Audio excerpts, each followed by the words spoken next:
लखनऊ पिछले एपिसोड में बालक गोविंद राय जब अनंतपुर की तरफ बढ़ रहे थे, उनके परिवारीजन और बालक गोविंद राय लखनऊ में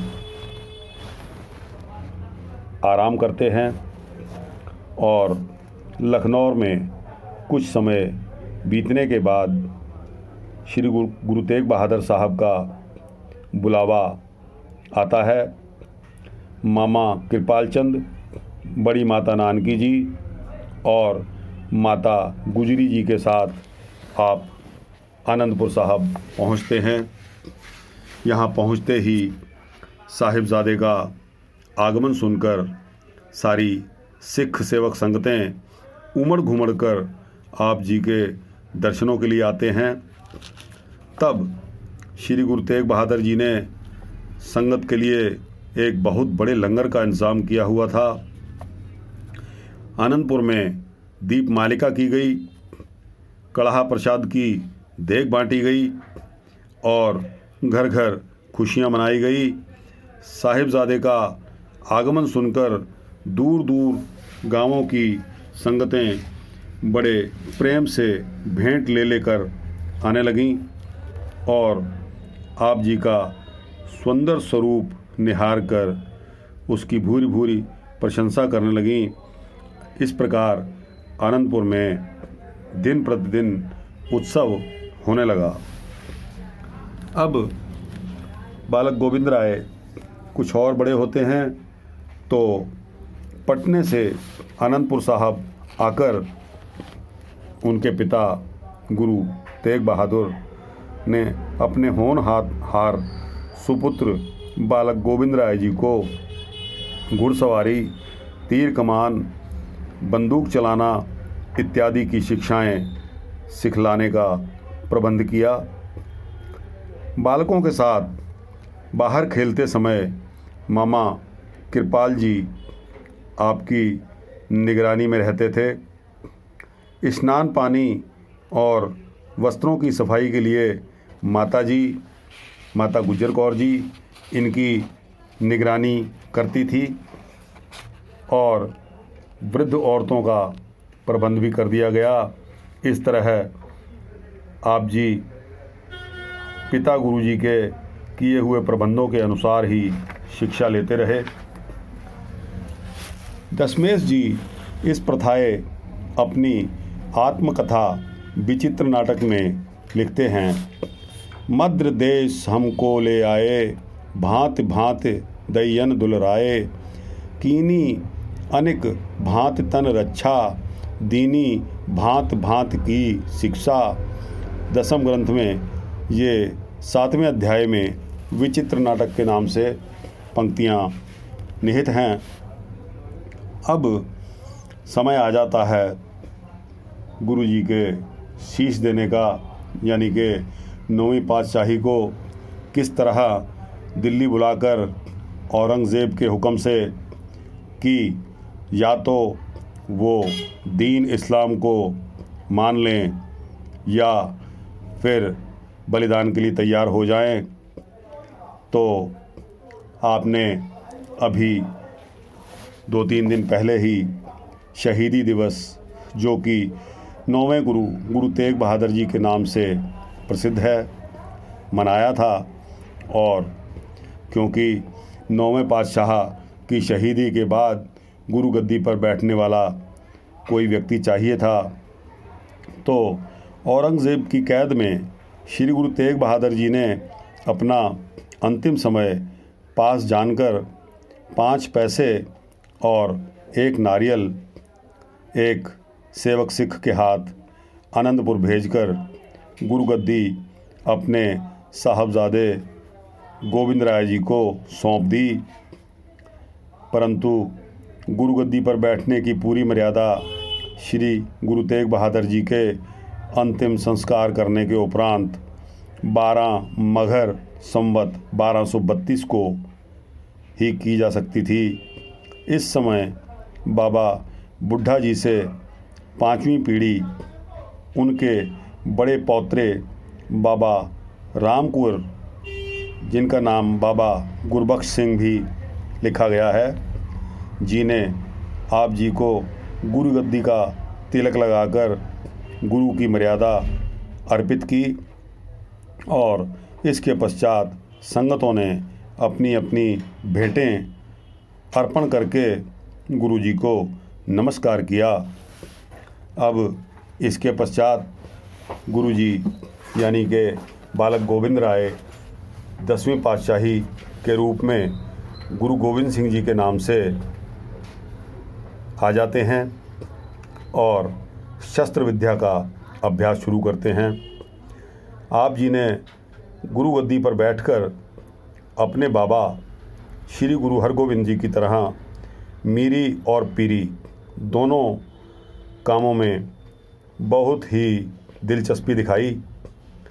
अच्छे योद्धा शस्त्र तथा घोड़े अपने पास इकट्ठे करने की कवायद शुरू कर दी। बीवी वीरों के 5 पुत्र, बाबा सूरजमल जी के 2 पौत्र और श्री गुरु हरगोविंद जी के पुरोहित का पुत्र दयानंद आदि योद्धा सतगुरु के पास आनंदपुर में ही रहने लगे। सतगुरु जी इनसे मिलकर नित्य प्रति शस्त्र विद्या, घोड़े की सवारी, बंदूक चलाना आदि का अभ्यास करते रहे।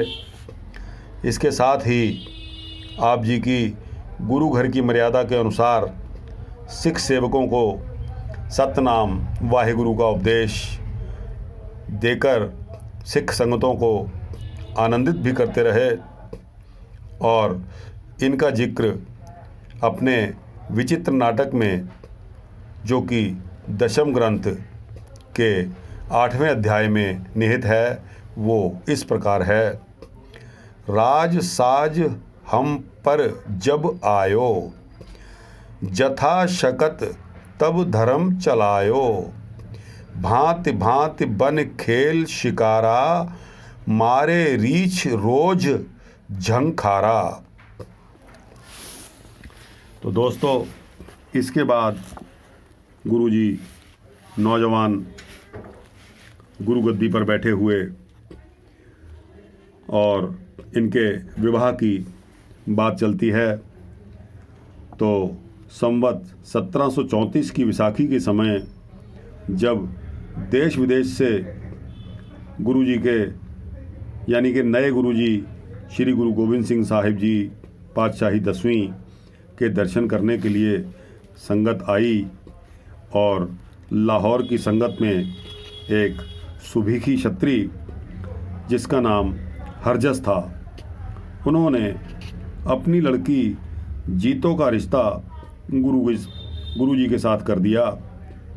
विवाह का दिन आषाढ़ महीने में नियत करके गुरु जी ने देश के बिगड़े हुए हालात को भांपते हुए अनंतपुर साहब से 7-8 मील दूर उत्तर दिशा पहाड़ में एक सुंदर शहर रचकर उसमें सुभीखी के परिवार को निवास करवा दिया और 23 आषाढ़ संवत 1734 को अपने विवाह की मर्यादा का गुरुजी ने पूर्ण किया।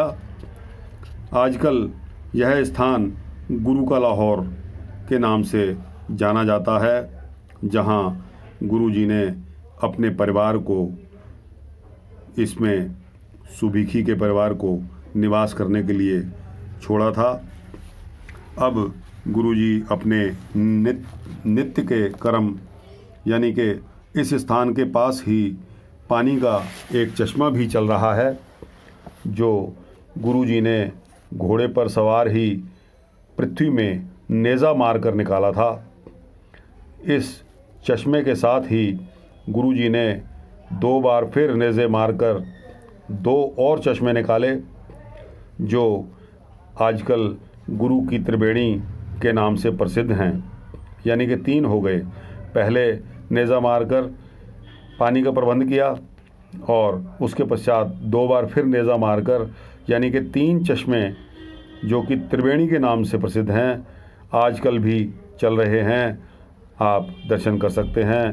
प्रातःकाल उठकर गुरुजी शौच स्नान करके अंतर्ध्यान होकर बैठ जाते थे और दिन होते दीवान सजता था, जिसकी समाप्ति के पश्चात संगत को गुरमत का उपदेश दिया जाता था और शंका दूर करके उन्हें अच्छे मार्ग पर डालने के संस्कार इत्यादि गुरबाणी का, प्रवचनों का प्रसारण होता था।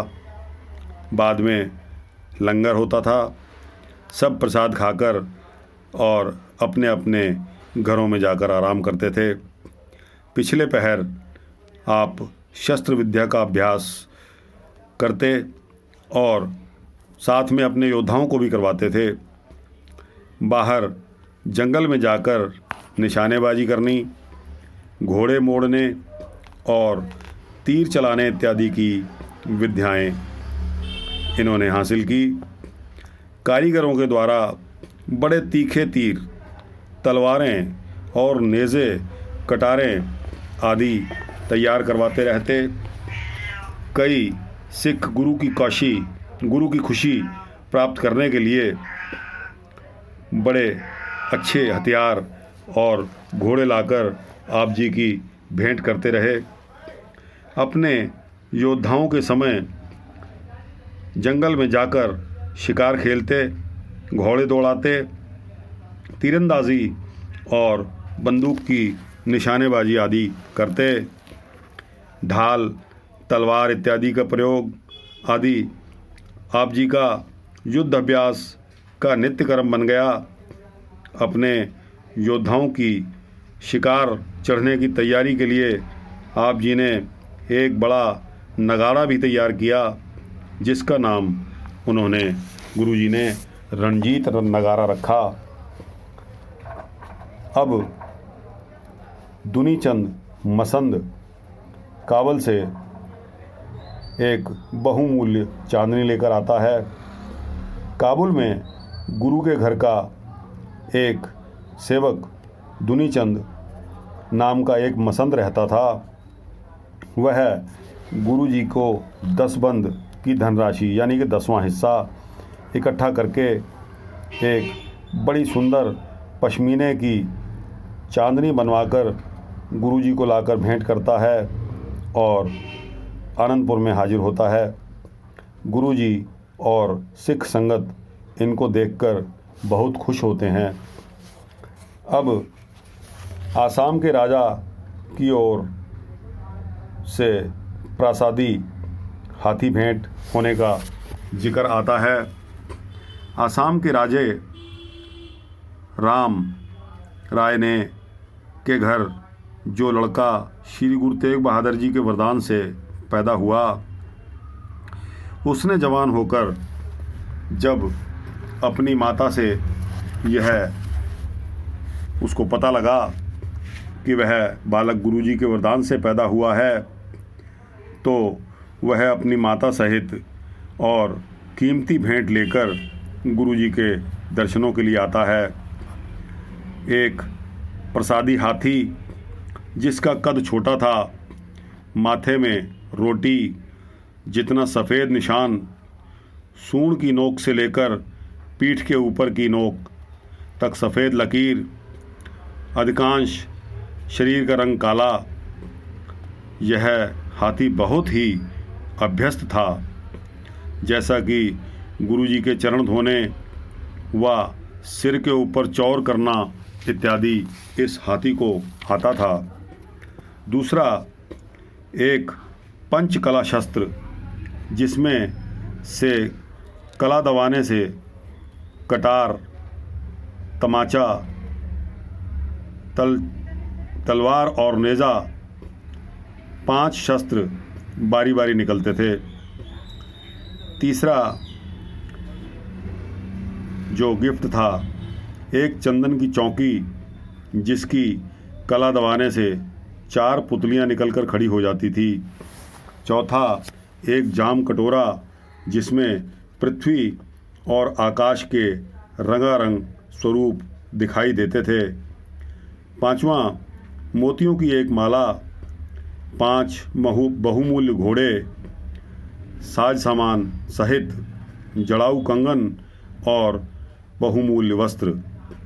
राजे की इन अद्वितीय चीज़ों की भेंट को देखकर गुरुजी बहुत खुश होते हैं और उसे राज्य की खुशी बख्शते हैं कि तेरा राज्य बना रहे। तो संगतों और भक्तों, यहाँ समय इजाज़त नहीं देता। इससे आगे हम गुरुजी के दूसरे विवाह के बारे में जिक्र करेंगे और तब तक के लिए वाहे गुरु जी का खालसा, वाहे गुरु जी की फतेह।